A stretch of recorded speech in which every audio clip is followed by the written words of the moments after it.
Hi hello నమస్తే అండి, welcome back to our channel. ఈరోజు వీడియోలో నేను మనకి ఈ 2024 సంవత్సరంలో ఉగాది పండుగ ఏ రోజున వచ్చింది, ఈ ఉగాది పండుగను ఏ తేదీన జరుపుకోవాలి, అలాగే ఈ ఉగాది పండుగ కొత్త సంవత్సరానికి ఉన్న పేరు ఏమిటి, అలాగే ఈ ఉగాది పండుగ రోజు చేయవలసిన పనులు ఏమిటి, చేయకూడని పనులు ఏమిటి అనే విషయాలన్నీ కూడా ఇక్కడ నేను వీడియోలో అయితే క్లియర్గా చెప్తానండి.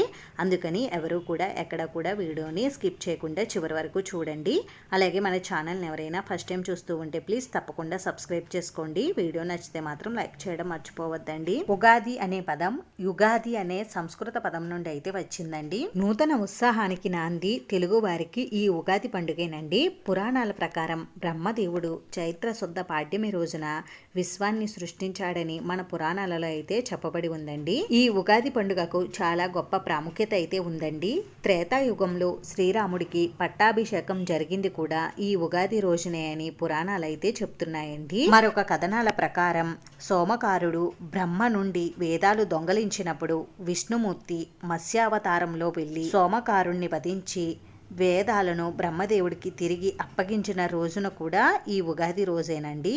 ఈ ఉగాది రోజు నుండి మనకి తెలుగు కొత్త సంవత్సరం అనేది ప్రారంభమవుతుంది. ఈ ఉగాది పర్వదినం నాడు తెలుగువారంతా కూడా ఈ రోజున సూర్యోదయం కంటే ముందుగానే నిద్రలేచి ఇంటిని శుభ్రపరుచుకుని ఇంటికి మామిడి తోరణాలు కట్టుకుని ఇంట్లో వారందరూ కూడా తలస్నానము చేసి నూతన వస్త్రాలు ధరించి ఈ ఉగాది పండుగను ఎంతో వేడుకగా జరుపుకుంటారు.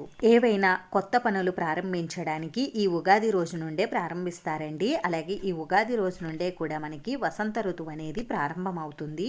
ప్రత్యేకంగా మనము దేవి శరన్నవరాత్రుల్లో అమ్మవారిని ఏ విధంగా నవరాత్రి 9 రోజులు పూజిస్తామో అదే విధంగా మనకి ఈ ఉగాది రోజు నుండి వసంత నవరాత్రులు అనేవి ప్రారంభమవుతాయి. ఈ వసంత నవరాత్రులలో ప్రత్యేకంగా లలితాదేవిని ఆరాధిస్తామండి.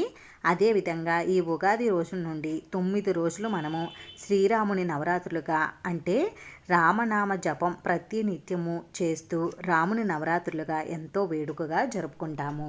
ఈ ఉగాది రోజు నుండి కొత్తగా పారాయణ అనేది ప్రారంభించేవారు అంటే రామాయణం కానీ సుందరాకాండ కానీ భగవద్గీత కానీ ఇలా ఏదైనా మనము ప్రత్యేకమైన పారాయణ అనేది ఈ రోజు నుండి కూడా ప్రారంభించి చేసుకోవచ్చండి.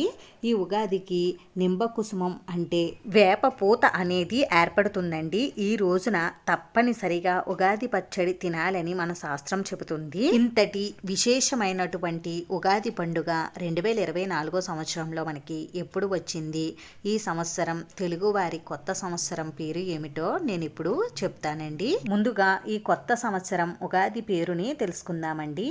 ఈ ఉగాది మనకి శ్రీ క్రోధి నామ సంవత్సరంగా పిలువబడుతుందండి. మనకి ఈ ఉగాది పండుగ ఎప్పుడు ప్రారంభమవుతుందంటే మనకి చైత్ర మాసం ఏ రోజునైతే ప్రారంభమవుతుందో ఆ రోజే మనకి ఈ ఉగాది పండుగ అనేది జరుపుకుంటామండి. మనకి ఈ 2024 సంవత్సరంలో చైత్ర మాసం ఎప్పుడు ప్రారంభమవుతుంది అని అంటే 2024 ఏప్రిల్ 9 మంగళవారం రోజు నుండి మనకి ఇక్కడ చైత్ర మాసం అయితే ప్రారంభమవుతుందండి. ఇంక ఇప్పుడు మనం పాడ్యమి తిథి గురించి అయితే తెలుసుకుందామండి. మనకి పాడ్యమి తిథి ఎప్పటి నుండి ప్రారంభమై ఎప్పటితో ముగుస్తుంది అని అంటే స్వస్తి శ్రీ చాంద్రమాన శ్రీ క్రోధి నామ సంవత్సరం ఉత్తరాయణం వసంత ఋతువు చైత్రమాసం శుక్లపక్షం పాడ్యమి తిథి 2024 ఏప్రిల్ 8 సోమవారం రాత్రి 12:19 నుండి ప్రారంభమయ్యి 2024 ఏప్రిల్ 9 మంగళవారం రాత్రి 10:14 వరకు అయితే మనకి ఇక్కడ పాడ్యమి తిథి అయితే ఉందండి. ఈ రోజున రేవతి నక్షత్రం ఉదయం 8:35 వరకు ఉంటుందండి. తదుపరి అశ్విని నక్షత్రం ప్రారంభమవుతుంది. ఈ ఉగాది రోజున తప్పనిసరిగా షడ్రుచులతో కూడినటువంటి అంటే తీపి, పులుపు, ఉప్పు, కారం, వగరు, చేదు ఇలా అన్ని రుచులను కలిపి అంటే బెల్లం, ఉప్పు, చింతపండు, వేపపూత, మామిడికాయ వీటన్నింటినీ మనం కలుపుకుని ఉగాది పచ్చడిని తయారు చేసి తినాలని మన శాస్త్రం అయితే చెబుతుందండి. ఇప్పుడు ఉగాది రోజు మనం పూజ ఏ సమయానికి చేసుకోవాలి, ఈ రోజున ముఖ్యంగా ఎవరిని పూజించాలి అనే విషయాన్ని అయితే తెలుసుకుందామండి. ఈ ఉగాది రోజున తెల్లవారుజామున 5 గంటల నుండి 9 గంటల లోపు మీరు పూజ అనేది ఇంట్లో చేసుకోవచ్చండి.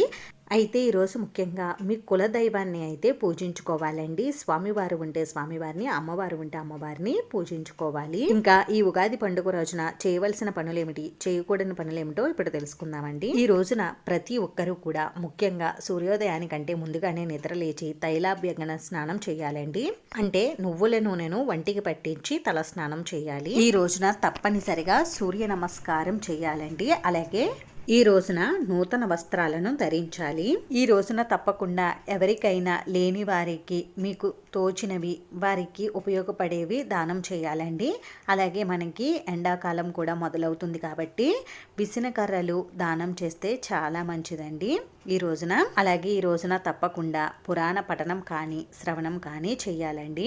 ఈ రోజు ఎవరైనా కొత్త పనులు ప్రారంభించాలి అని అనుకుంటే ఈ రోజు నుండి ప్రారంభించవచ్చండి. అలాగే ఈ రోజు నుండి కొత్తగా పారాయణలు కానీ ఏవైనా చేయాలి అనుకుంటే ఈ రోజు నుండి కూడా స్టార్ట్ చేయవచ్చు. ఈ రోజున లేటుగా లేవకూడదండి. అలాగే ఈ రోజు మాంసాహారం అస్సలు తీసుకోకూడదు. మద్యపానం, ధూమపానం ఇలాంటివి కూడా చేయకూడదండి. అలాగే ఈ రోజున చిరిగిపోయిన బట్టలు, పాత బట్టలు ధరించకూడదండి.